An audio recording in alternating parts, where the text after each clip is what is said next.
Buenos días a todos, bienvenidos a este primer cafecito del año 2020.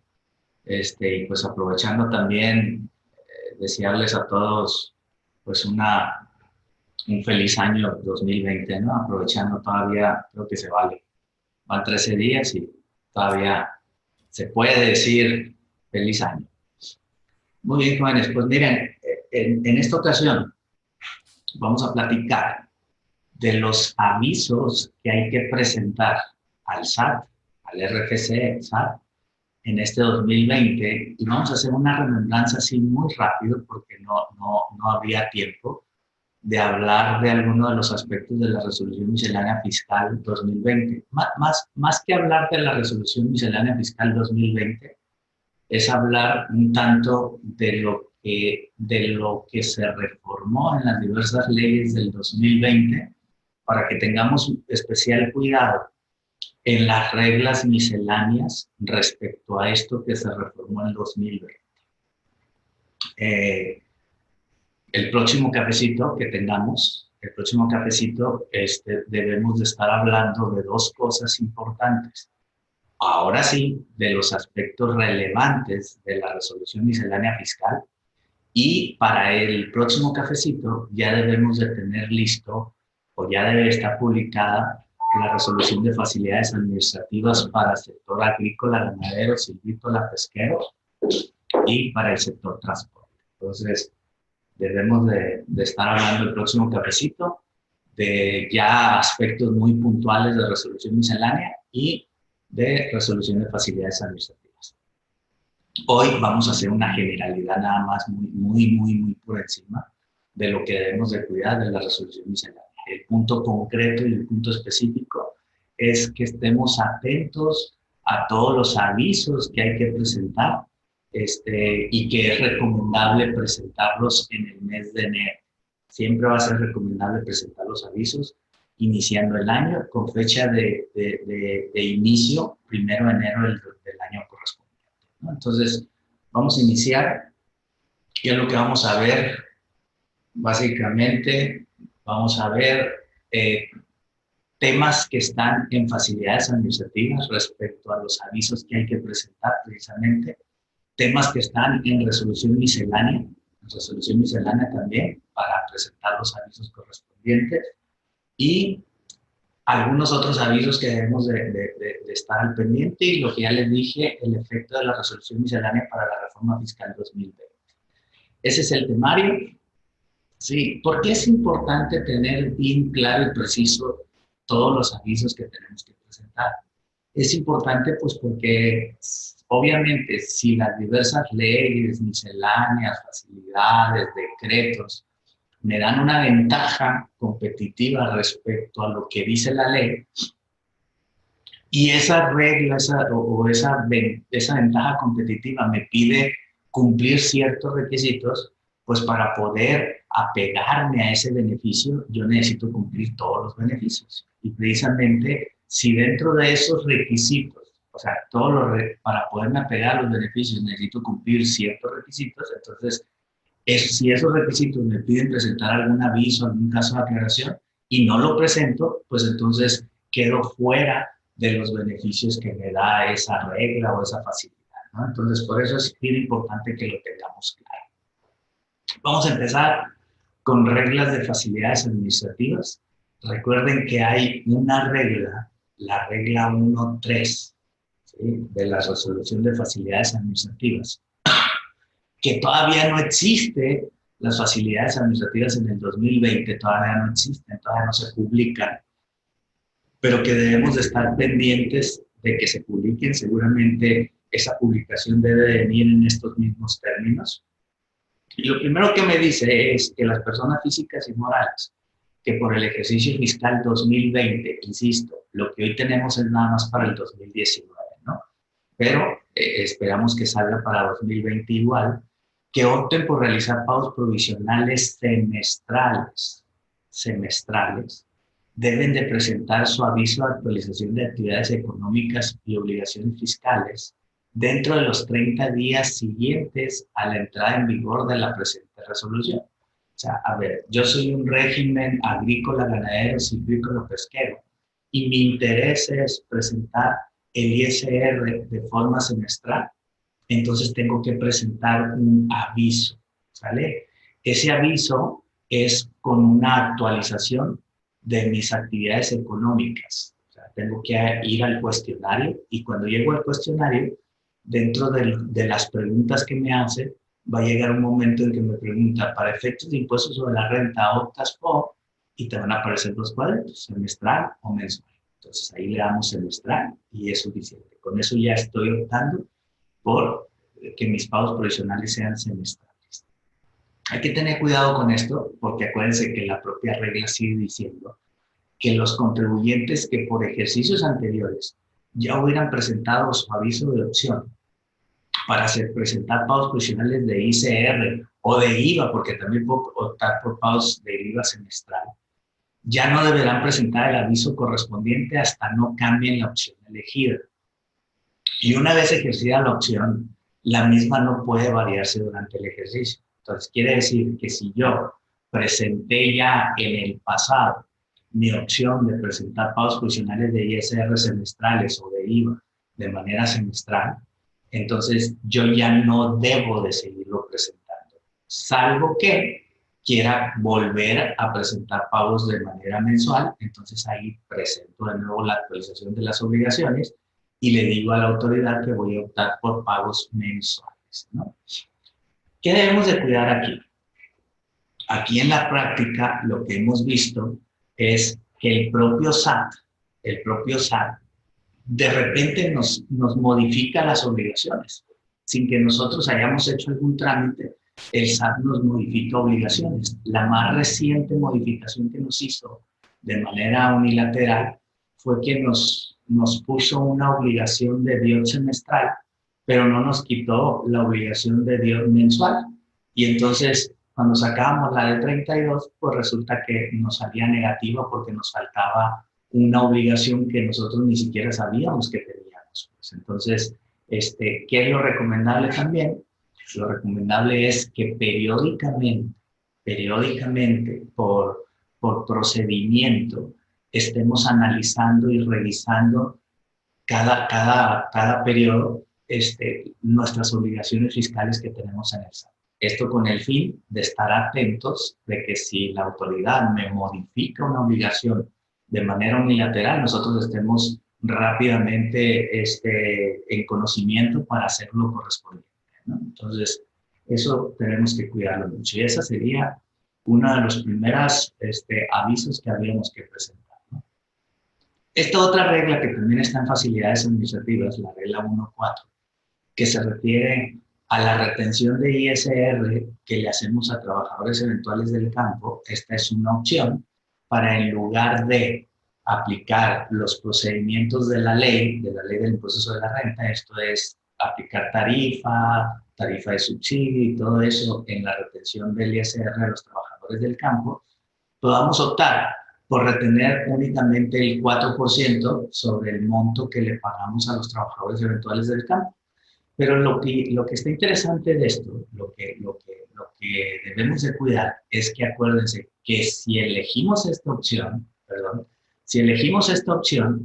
entonces, al momento en que elegimos esta opción, no se nos olvide que debemos de presentar a más tardar el 15 de febrero del 2020 una relación individualizada de dichos trabajadores que indique el monto de las cantidades que les son pagadas en el periodo de que se trate, así como el impuesto retenido, ¿sí? Al margen de que tengamos que emitir CFDIs correspondientes, ¿no? Entonces, esta regla me sigue pidiendo como obligación o como requisito para poder acceder a la regla el presentar una relación individualizada de todos los trabajadores a los que les pagué bajo esta modalidad. ¿Ok? Esta declaración, voy a decir así, o esta informativa que presento, ¿sí? En el pasado lo que hacíamos era imprimir una hoja, un escrito, donde decía, SAT, aquí está, te anexo la relación de todos los trabajadores, la llevábamos a las oficinas del SAT, a la Administración Desconcentrada de Servicios al Contribuyente que correspondiera, ahí nos la sellaban y con eso ya cumplíamos la obligación. Hoy la forma de presentarlo es a través del portal del SAT. A través del portal del SAT, lo que hago es, pues subo, voy a decirlo así, a la página del SAT esa relación individualizada y ahí mismo me dan el acuse de recibido al respecto, ¿no? Entonces, esta obligación es simplemente para que no se nos olvide que antes del 15 de febrero del 2020 debemos de presentar esta declaración que podemos asimilarla a una declaración informativa. Otro aviso que debemos de presentar es para las sociedades cooperativas de producción, sean pesqueras o silvícolas. Ojo, esta facilidad es única y exclusivamente para sociedades cooperativas de producción que se dediquen a las actividades pesqueras o silvícolas. Esta regla, la 1.12, ¿qué es lo que me permite? Lo que me permite es que esas sociedades cooperativas, ya ven que todas las sociedades agrícolas, ganaderas, silvícolas o pesqueras, están exentos hasta por un monto de 20 UMAS anuales por cada uno de los socios. Pero tienen un tope. ¿El tope cuál es? 10 socios como máximo. ¿Esto qué quiere decir? Que una sociedad que tenga más de 10 socios, pues está topado entonces a 200 UMAS anuales como exentos. 200. 20 por cada socio con un tope de 10 socios.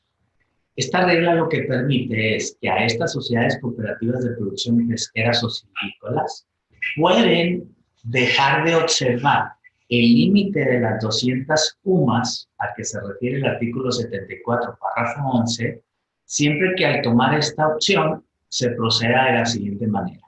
Es decir, estas sociedades cooperativas pueden no hacerle caso al tope de las 200 UMAS, siempre y cuando, fíjense bien, el número total de socios o asociados de la sociedad cooperativa sea superior a 10. Obviamente, si tengo 7, pues no voy a llegar a 200 UMAS, voy a llegar nada más a 140 UMAS. Entonces tengo que tener socios mayor a 10. Que los socios asociados dejen de aplicar en lo individual la exención a que se refiere el artículo 74, párrafo 11 de la ley, hasta por el valor de 20 UMAS anuales. Recuerden que una persona física que se dedica a actividades agapes está exenta hasta 40 UMAS anuales. Eso quiere decir entonces que lo que me pide la regla es que en lo individual no considere ingresos exentos de 20 UMAS. O sea, en la sociedad tengo 20 UMAS exentos, en lo individual solamente voy a poder considerar 20 UMAS también, ¿no? Entonces, ese es un punto importante. Otro, que los rendimientos a distribuir en el ejercicio fiscal, o sea, acuérdense que una sociedad cooperativa de producción no da dividendos, lo que da son rendimientos que se asimilan a salarios, ¿ok? Entonces, el tercer requisito que me pide la regla es que los rendimientos a distribuir en el ejercicio fiscal, la parte exenta que se distribuye a cada uno de los socios, no exceda el valor de 20 UMAS anuales. Y si exceden, entonces por el excedente se le deberá de dar el tratamiento normal de retenciones de ISR como asimilados a salarios, que eso es lo que dispone el artículo 94 y 96 de la Ley del Impuesto sobre la Renta. Fíjense qué interesante está esto. Sociedades cooperativas de producción, yo le puedo entregar rendimientos a mis socios asociados hasta 20 UMAS y están totalmente exentos, ¿sí? Y el excedente se le da el tratamiento de asimilados a salarios. Pero, para tales efectos, la sociedad cooperativa debe de presentar a más tardar los 30 días siguientes a la entrada en vigor de la resolución de facilidades administrativas un escrito libre en el que manifiesta que ejercerá la opción contenida en esta regla, que insisto, es una opción muy buena, que nos da muchas ventajas, ¿no? Pero en ese escrito libre debe de venir la denominación o razón social y clave en el RFC de la sociedad, el nombre y clave en el RFC de cada uno de los socios de cada uno de sus socios. La CUR, en el caso de que el socio cuente con ella, que es obvio, si tiene PRFC, tengo CUR, ¿verdad? Entonces, en ese escrito libre debemos de presentar esta información, ¿no? Toda la relación de todos los socios que integran la sociedad cooperativa. Ahora bien, los contribuyentes que por ejercicios anteriores hubieran presentado ese escrito libre en el que manifieste que ejercieron la opción contenida en esta regla, ya no deberán de presentar el escrito libre, ese escrito de nuevo, hasta que no cambien la opción original, ¿no? En caso que durante el ejercicio fiscal de que se trate, la sociedad registre cambios, o sea, salgan socios o entren nuevos socios, entonces, en un escrito libre, dentro de los 15 días siguientes a que sucede ese movimiento de socios, ¿sí? Deberemos de informar que hubo movimientos, ¿no? De no ser así, entonces se entenderá que la sociedad deja de aplicar lo dispuesto en esta regla y pues entonces le aplican ya el tope de las 200 UMAS anuales, ¿sí? Entonces hay que tener mucho cuidado. Por eso se vuelve importante saber qué avisos debo de presentar, ¿verdad?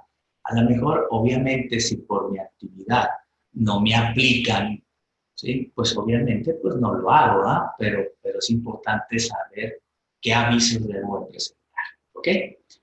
Muy bien, vamos a lo que sigue. Fíjense bien, también los transportistas tienen una opción similar a la regla que vimos ahorita hace rato, de la regla esta 1.4, de retención de ISR a trabajadores eventuales del campo. Los transportistas tienen algo similar, pero no es para trabajadores eventuales del campo, es para operadores, macheteros y maniobristas, ¿sí? Para estos trabajadores, los contribuyentes que sean transporte de carga federal, y que tributen en el capítulo séptimo, o sea, en el régimen de coordinados, en lugar de aplicar también tarifas y subsidio y todo eso, pueden aplicar un 7.5% por concepto de retención de ISR para ese tipo de trabajadores. Pero también estos transportistas de carga federal, para poder apegarse a esta regla, deben de presentar también a más tardar el 15 de febrero del 2020, aquí tengo este dato más, ¿no? Debo de presentar a más tardar el 15 de febrero del 2020 una relación individualizada de dicho personal donde se indique el monto de las cantidades que le son pagadas en el periodo que se trate, ¿sí? Pero fíjense bien, el monto de las cantidades que son pagadas debe de ser la retención del 7.5%, debe de ser en los términos en que se pagan las cuotas al IMSS, ¿sí? Al igual que esta, la de trabajadores eventuales del campo, acuérdense que hay un decreto del IMSS para trabajadores eventuales del campo, donde el pago de cuotas de seguridad social no se paga sobre lo que gana el trabajador, sino se paga para 2020 se paga sobre 2.0 veces la UMA. Entonces, el 4% a que se refiere esta regla se paga no sobre lo que le pagué al trabajador, si estoy adherido al decreto, sino sobre las 2.0 veces la UMA. Al igual acá, para trabajadores, operadores, macheteros y maniobristas, patrones transportistas, ¿sí? Estos patrones transportistas que estén afiliados a Canacar, a la Cámara Nacional de la Industria de Carga, ¿sí? Tienen un convenio con el IMSS, un convenio donde independientemente de lo que gane el trabajador, yo lo afilio con una cantidad fija, ¿sí? Entonces, ese 7.5% a que se refiere esta facilidad no es sobre lo que se le paga al trabajador, sino es sobre el salario con el que se pagan cuotas al IMSS. Entonces, eso me da una ventaja también porque regularmente las cuotas con las que pago, el salario con el que pago las cuotas al IMSS está por debajo de lo que realmente gana el trabajador. Y entonces hago una retención menor a la que realmente le debería de hacer. Pues imagínense que un trabajador de este tipo ganó 1,000 pesos diarios, en lugar de aplicarle el 7.5 sobre 1,000 pesos, le voy a aplicar el 7.5% sobre el salario que me dice el convenio que tiene Canacar con el IMSS, que puede ser alrededor de 500 pesos. Entonces, no es lo mismo aplicar el 7.5% a 1,000 que aplicar el 7.5% a 500, ¿verdad? Eso hace que sea más barato. Recuerden que aquí estamos hablando para patrones que se dediquen al autotransporte terrestre de carga federal. Autotransporte terrestre de carga federal. Y en esta otra regla, la 3.2, ¿sí?, es para los patrones que se dediquen al autotransporte terrestre foráneo de pasaje y turismo, ¿sí? Pero es exactamente lo mismo. También es un 7.5%. Por concepto de retención del ISR, también debe de presentar el aviso a más tardar el 15 de febrero del año 2020, y también ese 7.5% es sobre las aportaciones que se realicen al IMSS, sobre el monto con el que pago cuotas al IMSS.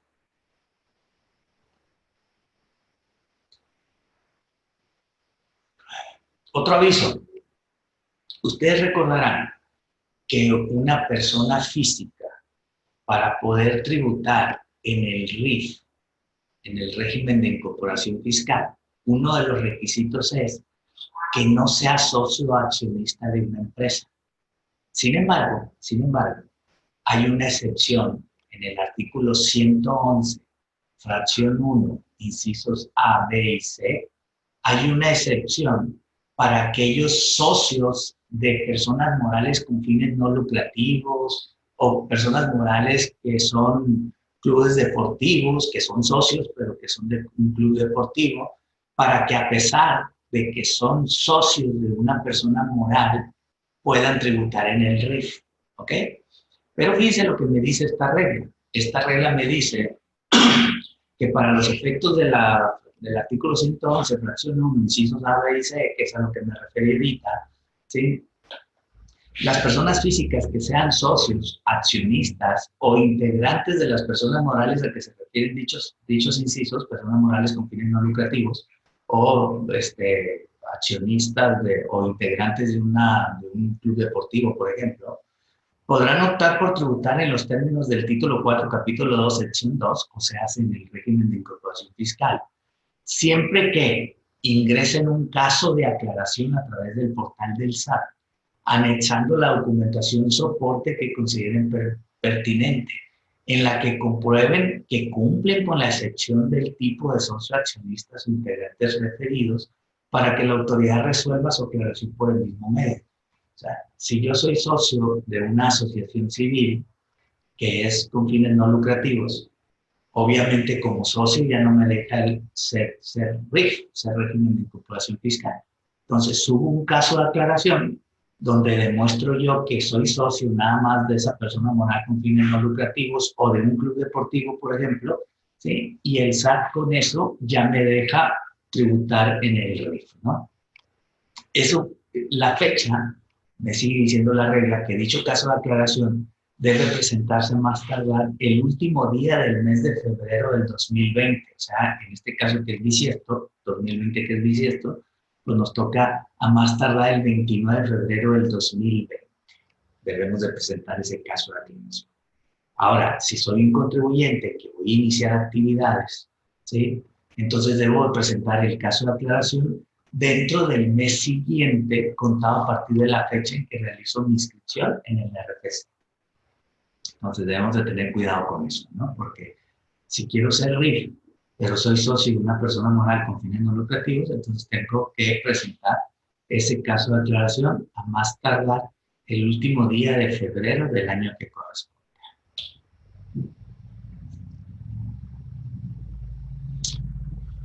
Otra de las cosas es, para 2020,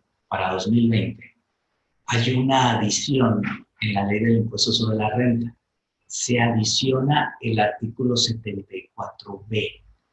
El artículo 74B habla de los agapes, de los agrícolas, ganaderos, silvícolas o pesqueros, que quieran industrializar sus productos o quieran comercializar productos agropecuarios también.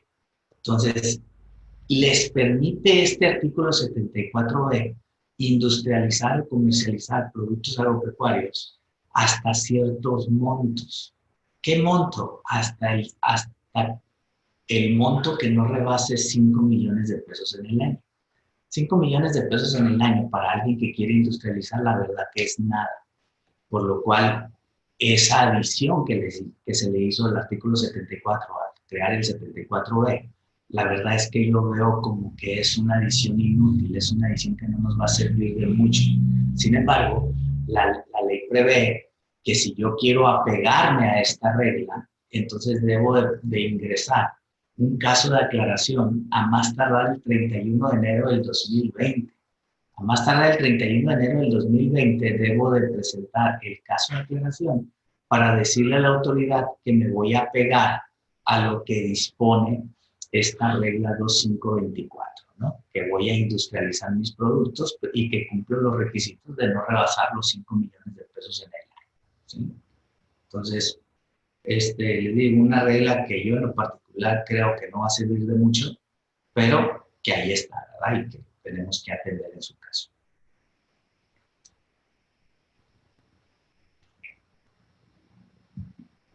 Otra regla, la 28117.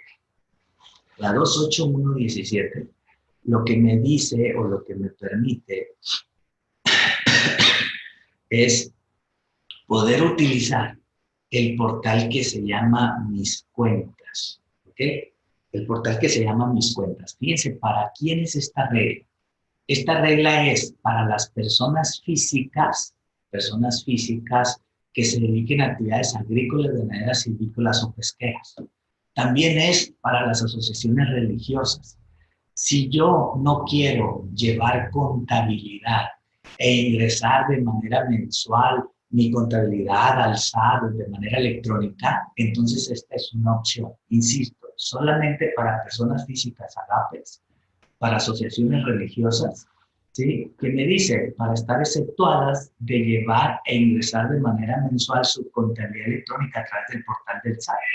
Obviamente, en los términos de la regla 28116 y 28117, perdón, deberán ejercer dicha opción a través de la presentación de un caso de aclaración en el portal del SAT.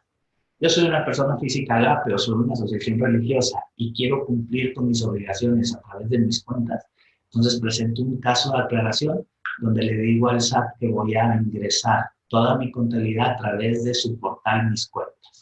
Y entonces, con eso, ya no estoy obligado a llevar contabilidad electrónica, ¿no?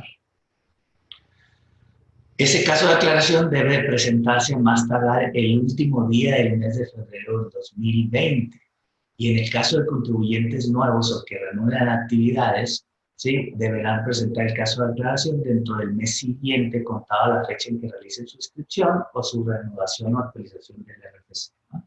Fíjense cómo ahora muchos de los avisos que tengo que presentar al SAT, ¿cómo se presentan?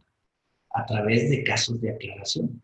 Entonces, tengamos mucho cuidado y también tengamos mucho cuidado porque en los pocos casos que llevamos vistos, podrán darse cuenta que unos son a más tardar el 29 de febrero y otros son a más tardar el 31 de enero.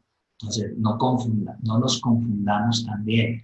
Por eso este material es importante para saber, a ver, yo estoy en este supuesto, entonces en este supuesto, la fecha de vencimiento del caso de aclaración o del aviso es fulanita fecha. Y hay que tener cuidado de no dejarlo al último. Entre más rápido, mejor. ¿Sí?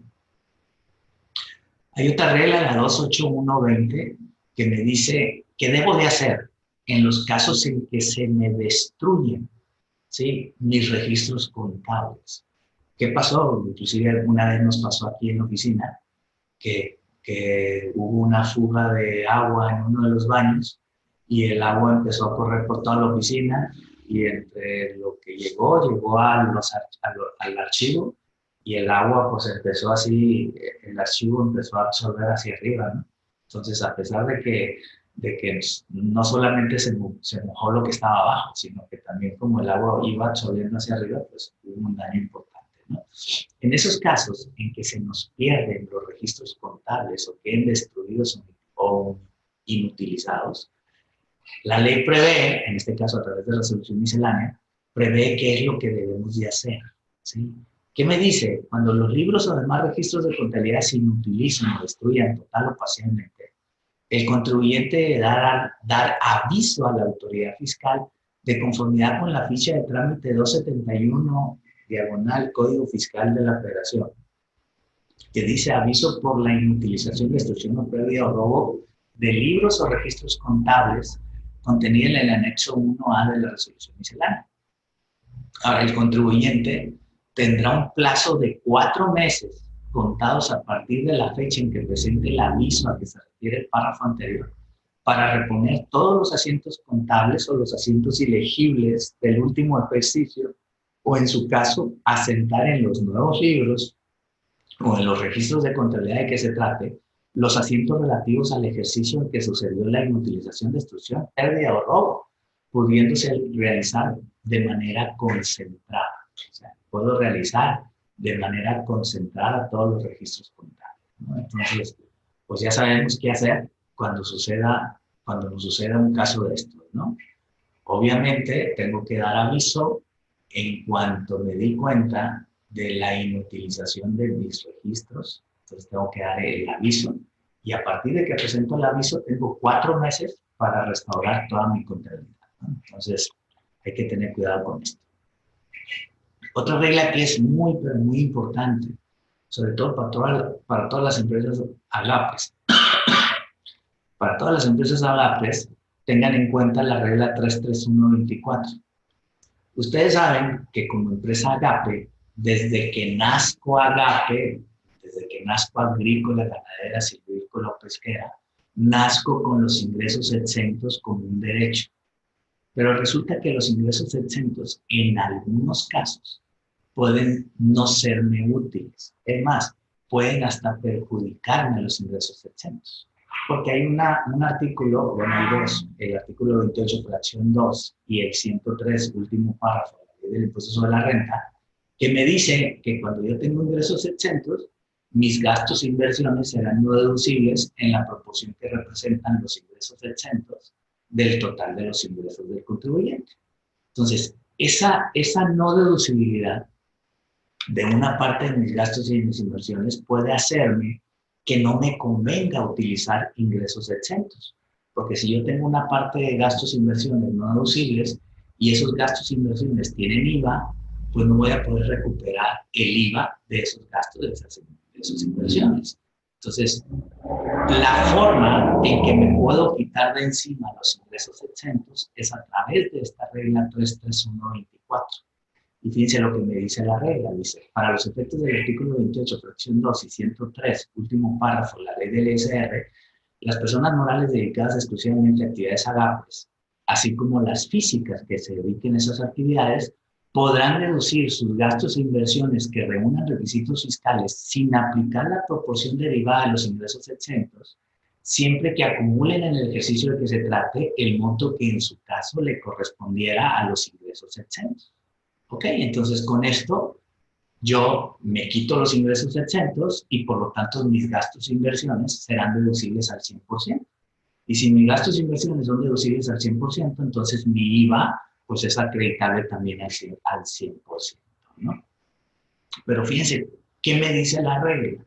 La regla me dice que aquellos contribuyentes que inicien actividades y aquellos que ya hayan ejercido la opción a que se refiere esta regla, quiere decir que esta es una regla que se presenta año con año, ¿eh? Porque sea que inicie actividades o sea que ya la haya aplicado con anterioridad, entonces deberemos de presentar un caso de aclaración y a partir del mes en que ejerzan dicha opción, considerarán la determinación del pago provisional la totalidad de los ingresos y así también la totalidad de los gastos e inversiones, ¿verdad? Entonces, ¿pero qué requisito nos pide? Si yo quiero renunciar a los ingresos exentos, tengo que forzosamente presentar ese caso de aclaración. ¿En qué mes? Cuando yo quiera. Pero si lo presento en enero, a partir del mes de enero, ya puedo no utilizar los ingresos exentos. Si lo presento en septiembre, pues entonces a partir del mes de septiembre tendría que ya no presentar los ingresos exentos. Para efectos de impuestos sobre la renta, presentarlo en enero, presentarlo en septiembre es lo mismo, pero para efectos de IVA no. Porque para efectos de IVA, si yo presento en septiembre el caso de aclaración, pues en el pago definitivo de IVA de septiembre, ahí ya no consideraré los gastos e inversiones no deducibles y por lo tanto ya mi IVA será acreditable 100%. Pero en los pagos de agosto, de julio, de junio, ahí sí tendría que sacar proporción. Fíjense que el IVA es definitivo. El IVA es un pago definitivo, no es un pago provisional. ¿Ok?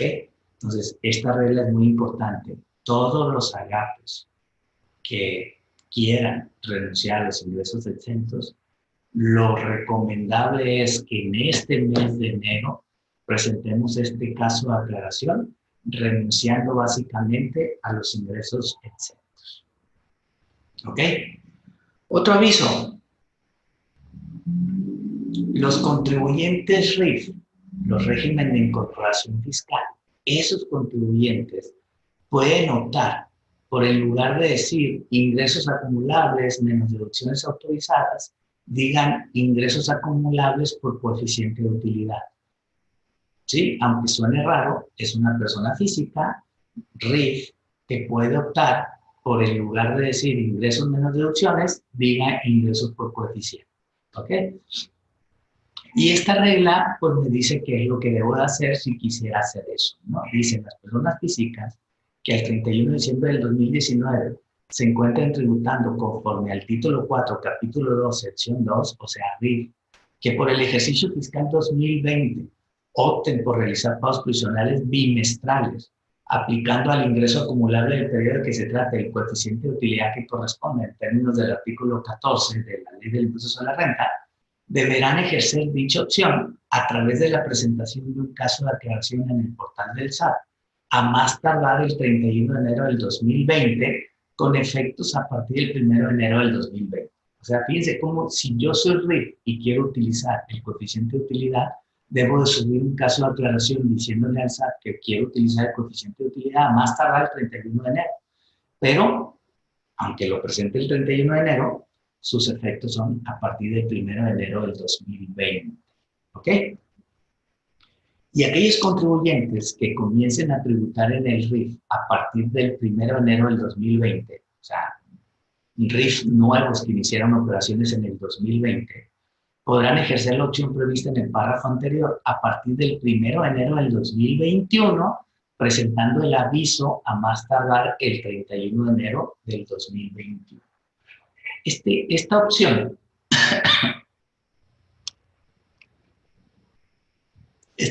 puede ser muy, pero muy atractiva para aquellos RIF que sus ingresos son cíclicos. Por ejemplo, no sé, voy a pensar en un RIF que es un RIF que presta servicios de maquilas agrícolas y que sus ingresos fuertes es cuando está la trilla, por ejemplo, del maíz, que solamente tiene ingresos en mayo, junio, ¿sí? O en julio, agosto, y ya en los demás meses no tiene ingresos, ¿sí? Entonces, esta puede ser una buena opción para ese tipo de contribuyentes, ¿no?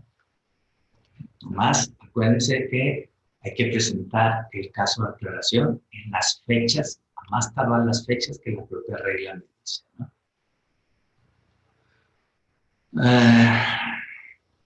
Este es otro aviso importante, fíjense bien.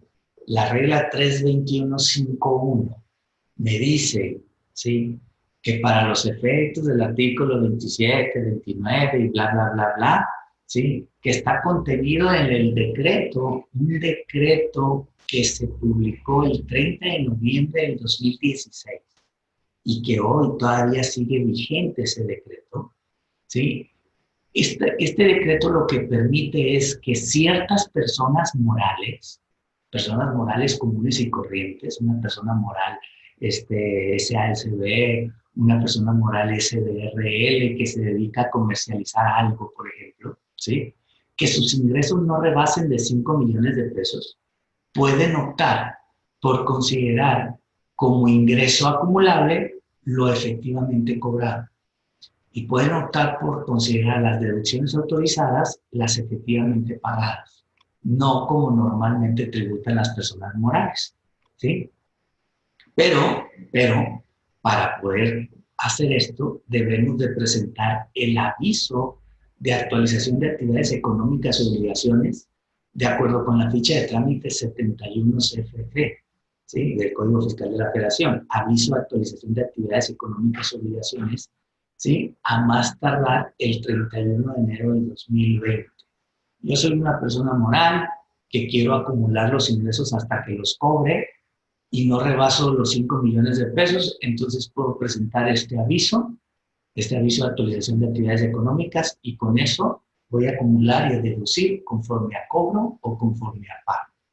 ¿Ok? Es una buena opción para personas morales chiquitas. Otra opción importante, otra regla importante que debemos de tener en consideración, ¿sí? ¿Cuál es?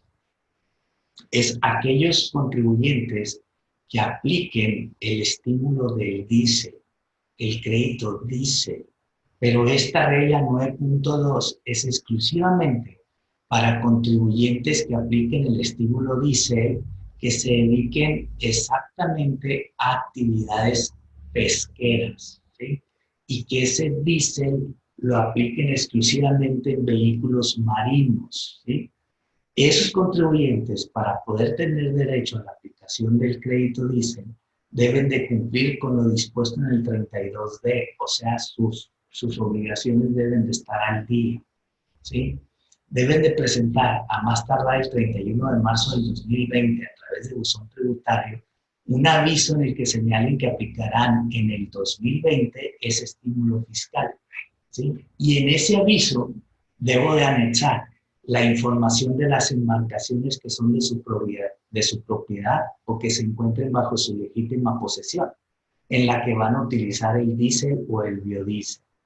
Y esa información debe de llevar el nombre de cada una de las embarcaciones, la matrícula de cada una de las embarcaciones, la eslora y tonelaje de cada una de las embarcaciones, la capacidad de carga de combustible de cada una de las embarcaciones y el cálculo promedio del consumo de diésel en millas náuticas por cada litro de cada una de las embarcaciones, ¿no? Entonces, si yo soy un pescador y tengo barcos o tengo lanchas, voy a decirlo así, para pescar, entonces el diésel que utilizo en esos vehículos marinos, tengo que cumplir con todos estos requisitos si quiero aplicar lo que le llamamos el crédito diésel, ¿no? También aquellos contribuyentes que utilizan el diésel también,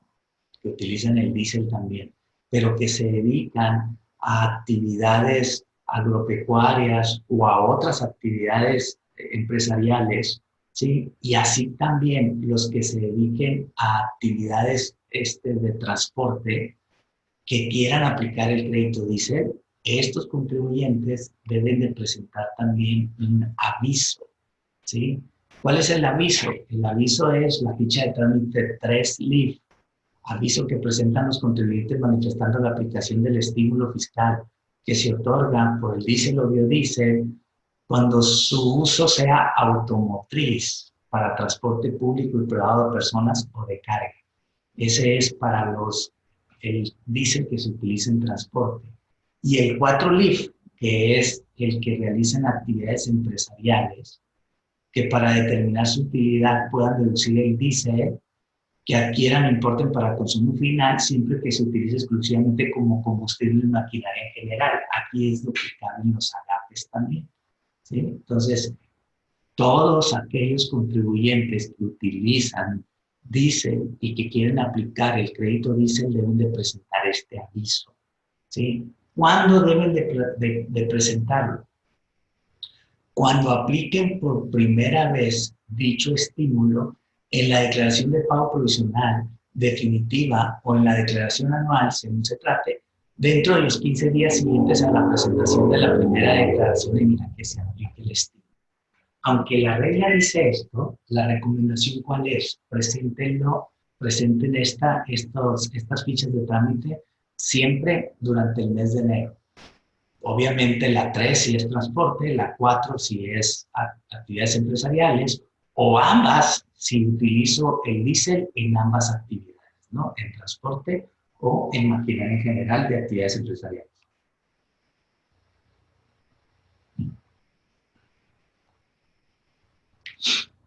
Fíjense, esta es otra regla, la 915. La 915 puede causar cierta confusión, porque pareciera que me pide requisitos adicionales, ¿sí? Pero fíjense bien, la regla 915 se utiliza solamente para cuando utilizo diésel en medios de transporte que se consideran de baja velocidad o bajo perfil, ¿sí? Solamente para vehículos que se consideran de baja velocidad o de bajo perfil, ¿ok?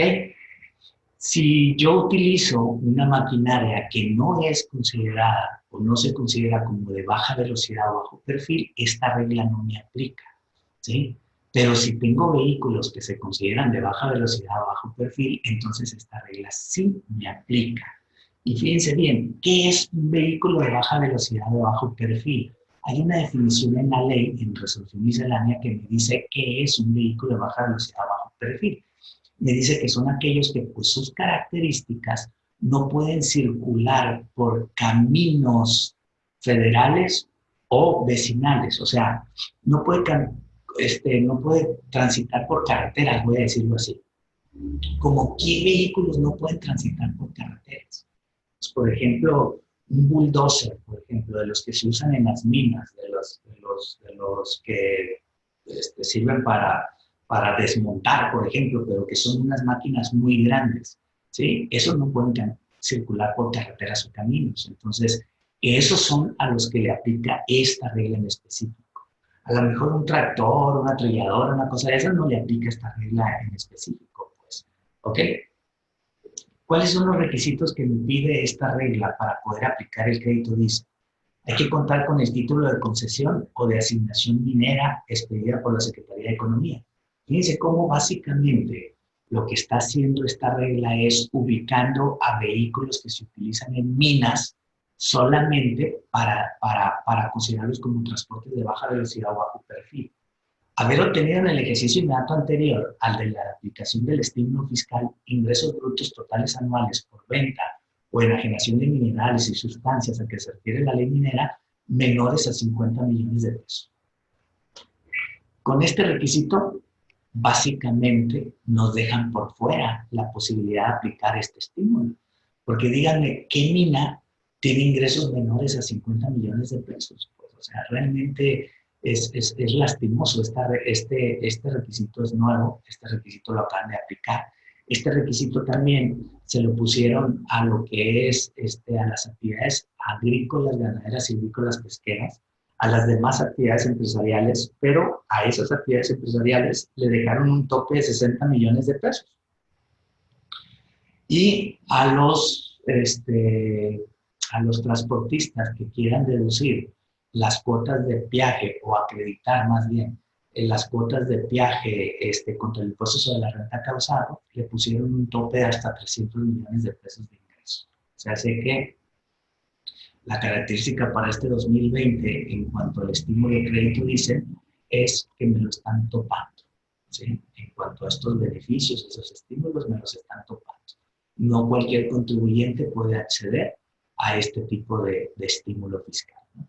Y luego viene que debe de contar con la firma electrónica, estar al corriente en los pagos de derechos y presentar un aviso a más tardar el 31 de mayo del 2020 que diga que aplicará en el ejercicio 2020 dicho estímulo, ¿no? Bajo la ficha de trámite 7/LIF, aviso para la aplicación de estímulo fiscal por la utilización de diésel o biodiesel y sus mezclas en maquinaria propiedad del contribuyente o que se encuentren bajo su legítima posesión. El aviso debe de incluir, fíjense, todavía más requisitos. Ese aviso, pero insisto, es únicamente para vehículos de baja velocidad bajo perfil. Debe incluir el inventario de los vehículos en que se utilizará el diésel, ¿sí? Y cada año se debe presentar un informe de altas y bajas, ¿sí? Y además, se debe presentar esta información dentro de los 30 días posteriores a la fecha de adquisición o su importación. O sea, cada vez que yo compro un nuevo vehículo, entonces tengo que presentar el aviso donde incluyo ese vehículo, ¿no? Y la información debe de llevar la denominación del equipo, incluyendo el nombre técnico y comercial, el modelo de la unidad, el número de control de inventarios, o en el caso de no estar obligado a ello, el número de serie del equipo, el consumo mensual del diésel que esté expresado en litros y las horas de trabajo mensual que trabajó cada uno de sus equipos, ¿no? Si se dan cuenta, pues realmente son muchos requisitos, pero con el requisito adicionado para este 2020 de los 50 millones de pesos, pues básicamente hace que este estímulo no sirva absolutamente de nada.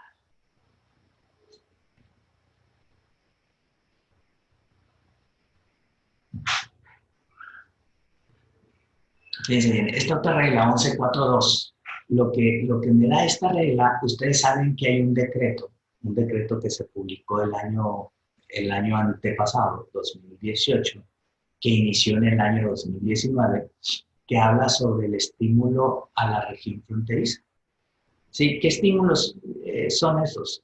Pues básicamente dos. Uno, poder aplicar en lugar de la tasa del 16% del IVA al valor de los actos o actividades, ¿sí? En lugar del 16, aplicar el 8%, ¿no? Eso hace un crédito, voy a decir, del 50% del IVA causado, ¿no? Ese es uno de los estímulos. Y el otro es que la tasa de impuestos sobre la renta en región fronteriza no es del 30%, sino del 20%, ¿no? Entonces, esos son los estímulos. Y aquí lo que me dice esta regla es que debemos de presentar las personas físicas o morales que apliquen el estímulo del IVA, ese estímulo de región fronteriza, deben de presentar un aviso de conformidad con la ficha de trámite 4 del 10, que es el aviso para aplicar el estímulo fiscal del IVA en región fronteriza norte, contenida en el anexo 1A. Los contribuyentes que decidan dejar de aplicar el estímulo del IVA, entonces deberán presentar un aviso de conformidad con la ficha de trámite 5 de 10.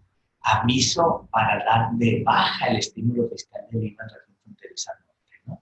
Entonces yo no sé si algún contribuyente quisiera optar por dejar de tener el estímulo, porque a final de cuentas, el estímulo no es para el contribuyente, el estímulo es para el cliente del contribuyente, ¿verdad? El que va y compra.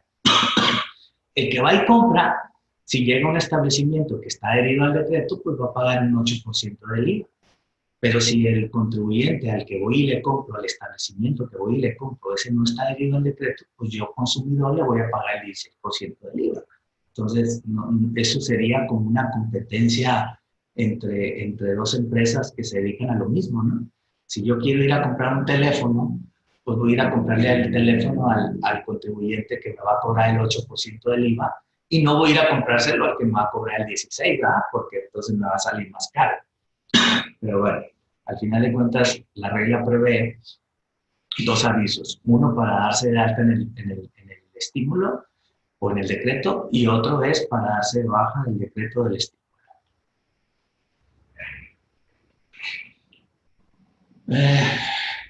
Esta es la otra regla, que es específicamente para darse de baja de todos los beneficios, ¿sí? Contenida es la regla 2 de 10, que es para impuestos sobre la renta, ¿no? Fíjense bien, dice, para los efectos del artículo 9 del decreto que se refiere a este capítulo, los contribuyentes que soliciten la baja del padrón, ¿sí? Deberán realizarlo de conformidad con la ficha de trámite 2 de 10. No confundamos, las que vimos ahorita es para IVA, esta es para renta, ¿sí? Pero la propia regla considera que si un contribuyente presenta suspensión de actividades o cualquier otro aviso de cancelación al RFC, pues entonces la autoridad considera que también te está dando de baja del decreto de región fronteriza. Y es obvio, si dejo de realizar actividades, pues ya no voy a tener derecho al estímulo, ¿verdad?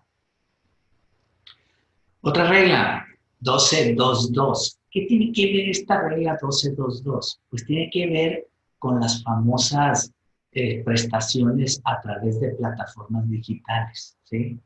Esto, como podrán ver, el capítulo 12 de la resolución miscelánea para 2020 es nuevo. Ese capítulo 12 se creó precisamente para regular todo lo que es las prestaciones de servicios digitales a través de plataformas, ¿no? Como puede ser Uber, como puede ser Spotify, Amazon, etcétera, etcétera, ¿no? Esta regla lo que me dice, los sujetos a que se refieren las citadas disposiciones que presten servicios digitales de intermediación entre terceros que se encuentran inscritos en el RFC con anterioridad al 1 de junio del 2020. ¿Por qué? Porque acuérdense que entra en vigor, esto de los servicios digitales entra en vigor a partir de junio del 2020, ¿sí? Dice que deberemos de presentar a más tardar el 30 de junio del 2020 el aviso de actualización de actividades económicas y obligaciones de acuerdo con lo que establece la ficha de trámite 4, plataformas, no sé qué quiere decir esto, plataformas de servicios digitales, ¿sí?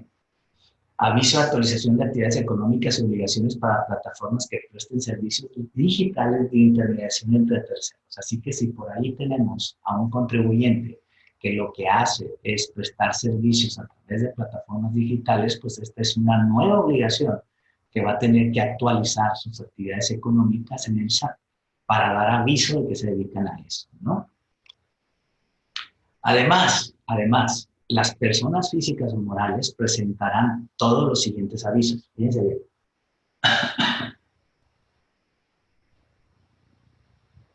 Acuérdense que fuera de lo que es los avisos que tienen una periodicidad, que tienen una fecha de presentación, pues cada vez que cualquier contribuyente, persona física o moral, esté en algunos de todos estos supuestos que vamos a mencionar, pues también tiene que presentar un aviso. Se hace que cambien de denominación o de razón social. Yo antes me llamaba Ramos Ortiz y Asociados SC, ahora me voy a llamar BHR Ramos Ortiz y Asociados SC, cambia el nombre, entonces tengo que presentar un cambio de denominación o de razón social. ¿Sí? Si cambié de régimen de capital, antes era SADCB y ahora soy Sociedad Cooperativa de Producción, pues también tengo que presentar un aviso. Si tengo una corrección o cambio de nombre, ¿sí? También debo presentar un aviso. Resulta que el José de Jesús me enfadó, ya no me gusta, y ahora me quiero llamar Manuel de Jesús, y hago todo el trámite para cambiarme de nombre, ¿sí? Pues también tengo que presentar un aviso cuando ya quede totalmente hecho jurídico el cambio de nombre, ¿no? Cuando cambie de domicilio fiscal, pues también tengo que presentar un aviso, y recuerden que si no doy el aviso de manera correcta y a tiempo, la autoridad puede presumir que abandoné el domicilio y puedo tener hasta efectos penales de por medio, ¿no? Por eso se vuelve muy importante que cuando cambiemos de domicilio fiscal, presentemos el aviso correspondiente en tiempo. Si suspendo actividades, también tengo que presentar un aviso. Si reanudo actividades, también tengo que presentar un aviso. ¿Sí? Si actualizo las actividades económicas y obligaciones, también tengo que presentar los avisos correspondientes. Si cambié de actividad, si cambié de alguna obligación, algo, ¿no? Si tengo algún establecimiento, una sucursal, un local, un puesto fijo, semifijo, o tengo un almacén donde guardo mercancías, cualquier local o establecimiento que utilice para el desempeño de actividades, tengo que dar aviso de apertura de establecimiento de cada uno de esos domicilios. También, si cerré un establecimiento, una sucursal, pues también tengo que dar un aviso. Si inicio un proceso de liquidación, también tengo que presentar un aviso, o hago una apertura de sucesión, o cancelo el registro federal de contribuyentes por liquidación de la sucesión, o cancelo el registro federal de contribuyentes por defunción, o cancelo el registro federal de contribuyentes por liquidación total del activo, también tengo que presentar aviso.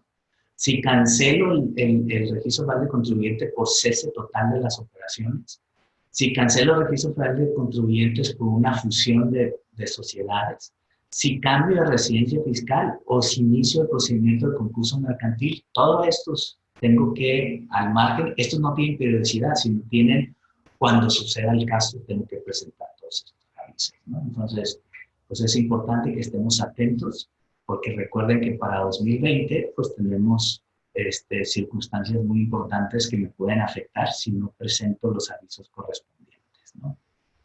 Así rápidamente, vamos a ver, insisto, lo que vamos a ver no es en sí resolución miscelánea, sino es los puntos que tenemos que cuidar de la reforma fiscal 2020, que debemos de ver cómo se establecieron en la resolución miscelánea fiscal para 2020.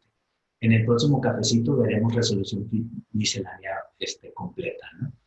Antes de terminar el ejercicio 2019, se publicó, por cierto, el Día de los Santos Inocentes, el 28 de diciembre, la resolución miscelánea fiscal para el ejercicio 2020.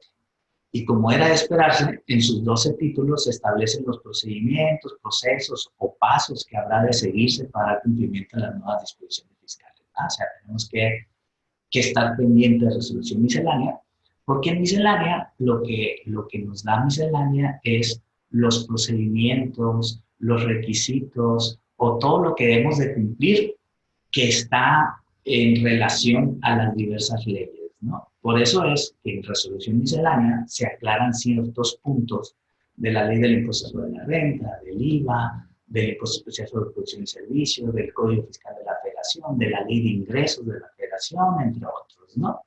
Pero es todo desde un punto administrativo, es decir, la resolución miscelánea no sigue un proceso legislativo normal de una ley, sino es una resolución que emite el Ejecutivo Federal a través de la Secretaría de Hacienda, ¿no? ¿Qué vamos a ver en resolución miscelánea fiscal 2020? Pues primero debemos de tener cuidado porque seguramente en resolución miscelánea, por eso se creó un capítulo especial, el capítulo 12 de resolución miscelánea, ¿sí? Para todo lo que es el nuevo esquema de pago por plataformas digitales, ¿no? En el próximo cafecito le digo, ya ahondaremos al respecto, ¿sí? ¿Qué es lo que debemos de cuidar cuando mis servicios son a través de plataformas digitales, ¿no? Cuando haya, ¿qué? Prestación de servicios, alquiler de un inmueble, ahí está el Airbnb, por ejemplo, que ahora se rentan casas a través de una plataforma, ¿sí? Entonces, o que se venden bienes como Amazon, por ejemplo, ¿sí? La miscelánea fiscal 2020 contenía un nuevo esquema para el pago de ISR. ¿Cómo es el esquema de pago de ISR? A través de una retención que efectuarán las personas morales que proporcionen el uso de las plataformas digitales o tecnológicas, ¿no? Por ejemplo, si yo soy Uber que está ubicado físicamente por allá por Holanda, creo, sí, allá está Uber, pero yo tengo un chofer aquí, que el chofer me cobra a mi usuario, cuando yo Uber le pague al chofer, entonces el Uber me va a tener que retener a mi chofer una cantidad, un porcentaje como retención de impuestos sobre la renta, ¿no? Entonces, este es un proceso que viene, que iniciará a partir de junio del 2020. Lo que hay que ver es cómo le va a hacer Uber para enterar en México la retención que le hizo a todos los choferes, ¿no? Entonces, ¿eso qué conlleva? Pues que Uber va a tener obligaciones fiscales en México, ¿verdad? Entonces, esas reglas también se establecen, ¿no? Otra de las cosas también es que con el nuevo esquema también, pues hay una retención del IVA, ¿sí? Hay una retención de IVA también por el servicio o por la venta que hagan a través de plataformas digitales, ¿sí? Entonces, ¿cómo va a funcionar? Pues también está medio complicado, ¿no? Porque al final de cuentas, yo hoy, por ejemplo, si yo hoy le pago a TeamViewer, que está en Alemania, le pago 10,000 pesos, pues le pago el equivalente en dólares o en euros a los 10,000 pesos, ¿verdad? ¿Qué va a pasar a partir de junio del 2020? Pues que ahora le voy a tener que pagar el equivalente a los 10,000 pesos, pero más IVA. Y TeamViewer me tendrá que cobrar el IVA y pues tendrá que enterarlo aquí en México ese IVA, ¿no? Y luego se crean algunas obligaciones con ese nuevo esquema. La obligación es el de conservar el comprobante fiscal que te proporcione el prestador de servicios digitales por los ingresos y retenciones que efectuó.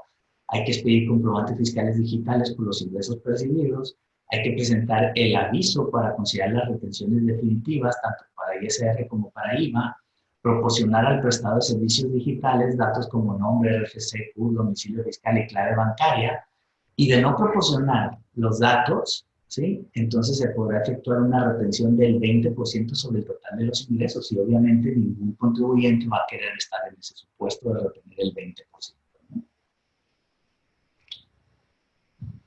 Todo esto debemos de tener cuidado, ¿sí? Para poder hacer esto, para poder regular todo esto, ¿sí? Se adicionó al capítulo 2 del título 4, o sea, las actividades empresariales, se adiciona la sección 3. Acuérdense que es la sección 1, que es actividades empresariales y profesionales, la sección 2, que es el régimen de incorporación fiscal, y ahora se agrega la sección 3, que son de los ingresos por enajenación de bienes o la prestación de servicios a través de Internet mediante plataformas tecnológicas, aplicaciones informáticas y similares, que contiene el artículo 113A, 113B y 113C. Entonces, ahí tenemos un nuevo capítulo dentro de la ley del impuesto sobre la renta para regular todo lo relativo a prestación de servicios a través de plataformas digitales.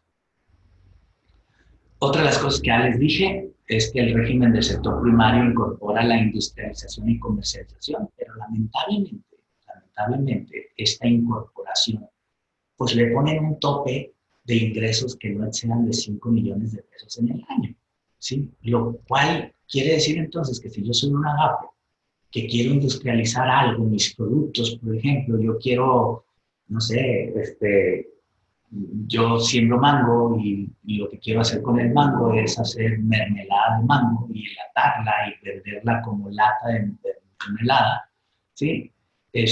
¿Lo puedo hacer y tributar como régimen AGAPE? Sí, pero el requisito es que mis ingresos no rebasen de 5 millones de pesos en el año.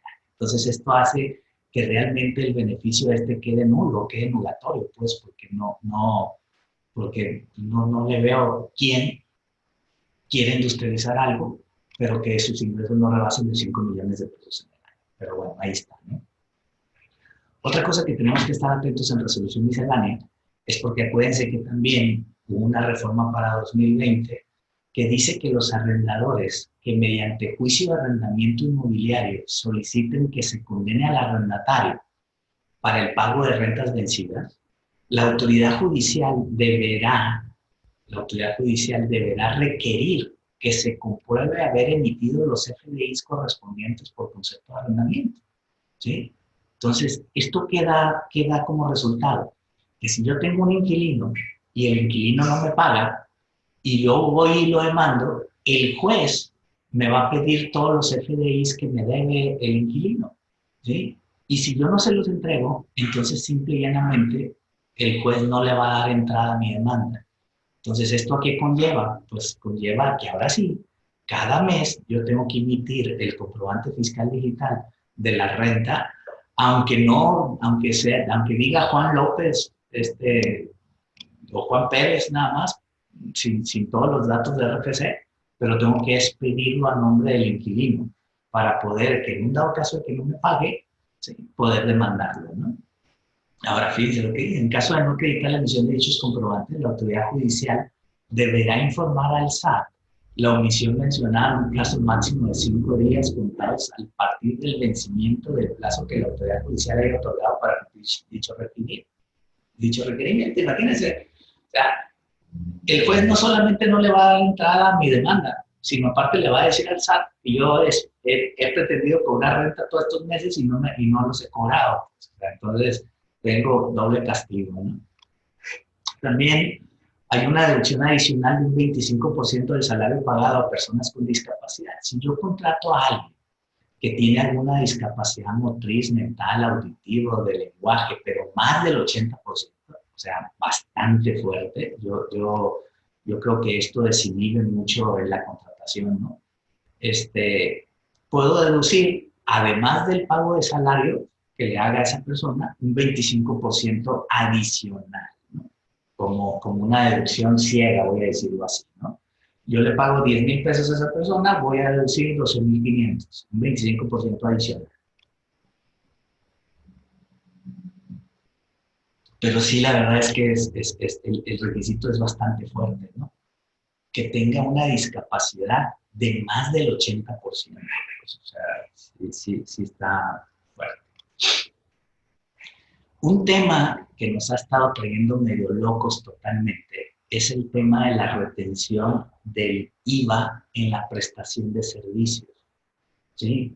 ¿Por qué digo de la prestación de servicios? Porque lamentablemente la redacción que está en la ley, que para implementar esta medida lo que se hizo fue adicionar una fracción 4 al artículo 1A de la ley del IVA, la redacción no quedó clara y precisa, pues, o al menos está confusa. ¿Qué es lo que dice? Lo que dice es que si se prestan servicios, debo de retener un 6% de los 10, o sea, 6 puntos porcentuales de los 16 que normalmente traslado una prestación de servicios. Ojo, si soy región fronteriza, yo traslado 8 puntos porcentuales. Entonces la retención van a ser 3 puntos porcentuales solamente, ¿no? O sea, eso es importante. Pero yo creo que después de tantas consultas, dimes y diretes, yo creo que ya la autoridad, aunque no lo ha hecho de manera oficial, con una regla miscelánea, con un criterio normativo, con algo por el estilo de manera oficial, creo que ya quedó claro que la propia autoridad piensa que la retención del IVA es solamente para las outsourcing o para las insourcing. Outsourcing es cuando fíjense lo que más o menos dice, cuando yo pongo a disposición de un tercero personal que es mío para que realice operaciones del tercero, ¿sí? O sea, operaciones derivadas de las actividades del tercero, ahí hay retención. Pero si yo lo que hago es poner a personal mío a disposición de un tercero para que realice actividades mías, ¿sí? Actividades mías, entonces ahí no hay retención de por medio. Voy a dar un ejemplo. Si ahorita, por ejemplo, alguno de los muchachos de la oficina, colaboradores de la oficina, están trabajando en una empresa, están trabajando para actividades del despacho, no para actividades de la empresa donde están ahorita. ¿Sí me explico? Entonces, ahí no hay por qué tener retención. En cambio, si yo le proporciono una persona a mi cliente para que haga funciones de recepcionista en la empresa, ahí sí hay retención. Entonces, ¿no? Entonces, yo creo que eso ya quedó claro. Por ahí mandamos un boletín en días pasados para aclarar esa circunstancia, ¿no? ¿Por qué? Porque de repente, de una lectura tácita de la ley, pareciera que cualquier prestación de servicio debería de llevar retención del 6% o de los 6 puntos porcentuales. Insisto, si es región fronteriza norte, acuérdense que son 3 puntos porcentuales. También se establece que cuando se contratan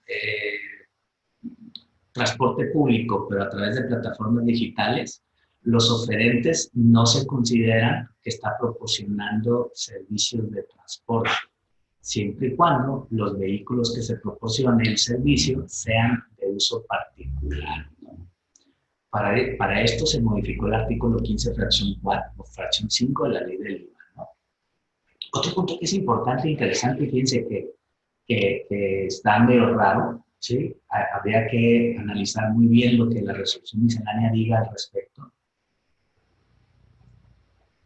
Pero lo que nos dice es que todas las actividades que realicen las personas morales con fines no lucrativos, que estén autorizadas para recibir donativos, estarán exentas del pago del IVA, ¿sí?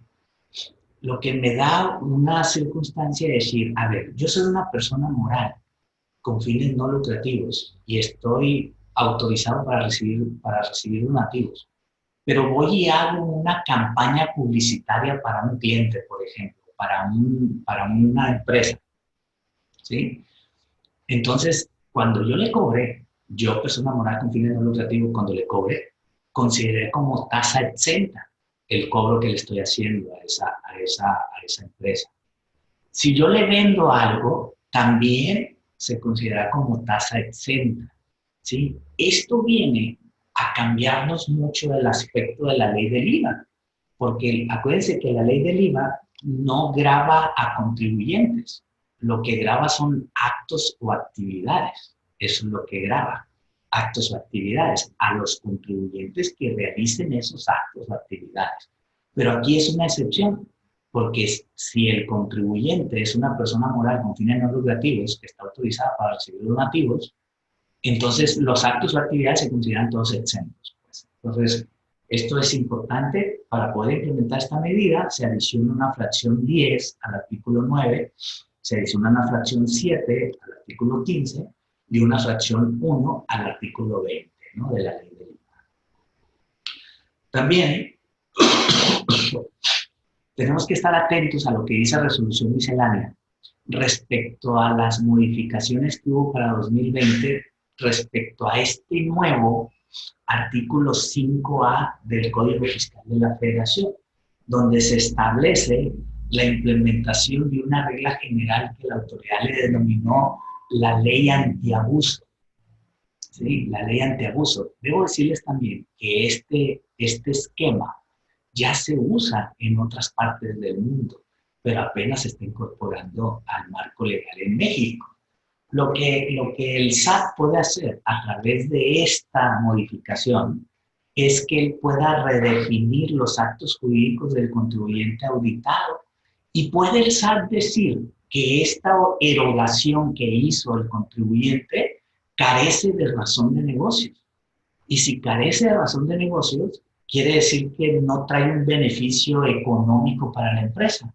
Por lo tanto, si no trae un beneficio económico para la empresa, por lo tanto, la erogación en sí la va a considerar como no deducible, ¿sí? Y entonces eso es verdaderamente grave porque dejamos al arbitrio de la autoridad uno de los elementos de la contribución, es que es el objeto, ¿verdad? Entonces, si el objeto de la contribución, el SAT me puede decir que no es, entonces, pues eso es ilegal y puede sonar hasta inconstitucional, ¿no? Entonces tenemos que tener mucho cuidado con lo que diga resolución miscelánea respecto a este cláusula antiabuso, ¿no? Y precisamente para dotar de esa facultad a la autoridad fiscal es que se adicionó el artículo 5A del Código Fiscal de la Federación para establecer los supuestos en que puede decirse que no existe una razón de negocio. Y si no existe razón de negocios, entonces no hay beneficio económico para la empresa, ¿no? Y entonces pueden recaracterizar ese gasto como no deducible, ¿no? Otro de los puntos que tenemos que cuidar muchísimo, y de verdad que tenemos que cuidar mucho, es que la autoridad a partir del 2020 puede tener una facultad de restringirnos de manera temporal los certificados de sellos digitales que utilizamos para expedir CFDIs. ¿Sí? Si la autoridad me restringe los sellos digitales, pues entonces yo no puedo facturar. Y si no puedo facturar, pues no puedo vender. Y si no puedo vender, no puedo cobrar. Y si no puedo cobrar, no puedo pagar, y etcétera, etcétera, etcétera, ¿no? Entonces, ¿qué es lo que tenemos que cuidar? Pues tenemos que cuidar de manera importante todas las razones por las que la autoridad puede suspenderme temporalmente los certificados de sellos digitales. Razones hay muchas, ¿no? Por eso es que la presidenta del Instituto Mexicano de Contadores Públicos, Diamantina Perales Flores, dijo que los contribuyentes deben asegurarse que sus datos en ambos organismos, en el IMSS, en el Infonavit, en el SAT, ¿sí?, sean correctos para evitar complicaciones ante lo que podría parecer el incumplimiento de obligaciones fiscales por parte de los contribuyentes, ¿no? Para establecer todo esto, se adicionó el artículo 17H bis al Código Fiscal de la Federación, donde nos dan un montón de supuestos por los cuales la autoridad no puede restringir el uso de sellos digitales. Voy a decir 3 que me parecen muy importantes, pero hay más. El primero es porque yo no presente mi declaración anual dentro del mes siguiente al vencimiento. O sea, quiere decir que si mi declaración anual vence el 31 de marzo y se me va todo el mes de abril y no la presento, el 1 de mayo me pueden estar cancelando mis sellos digitales. Otro, no presentar declaraciones provisionales o definitivas, 2 o más consecutivas o no durante el año, ¿sí? Entonces, si yo omito alguna declaración provisional, bueno, 2 o más veces en el año, sin importar que sean consecutivas o no, también me pueden suspender los certificados de sello digital. Y 3, por tener algún EFO, una empresa que factura operaciones simuladas dentro de mis proveedores. También ahí me pueden cancelar los sellos digitales. Entonces tenemos que tener mucho cuidado, ¿sí? Además de que hay otros, ¿no? Otros causales. Pero hay que tener mucho cuidado con esto. También hay que estar atento a lo que diga resolución miscelánea respecto a los nuevos supuestos de responsabilidad solidaria que pueden tener los directivos, los gerentes, socios, representantes legales de las empresas, ¿sí? Porque acuérdense que ahora hay una responsabilidad solidaria del pago de los impuestos para los socios, gerentes, directores, representantes legales, siempre que el monto de lo recaudado o de lo no pagado supere los 7.8 millones de pesos, o siempre que la empresa tenga operaciones simuladas. Entonces tenemos que tener mucho cuidado con este nuevo aumento de los supuestos de responsabilidad solidaria, ¿no?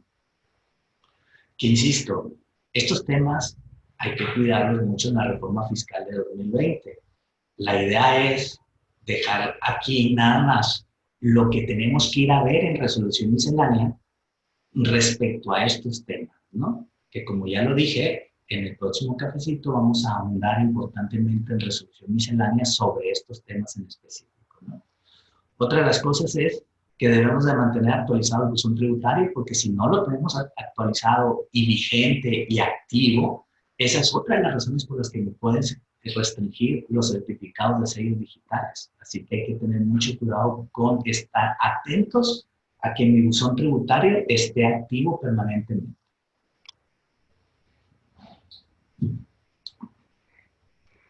Otra de las cosas que tenemos que cuidar de manera importante, ¿qué me dice la resolución miscelánea fiscal para 2020 respecto a los esquemas reportables?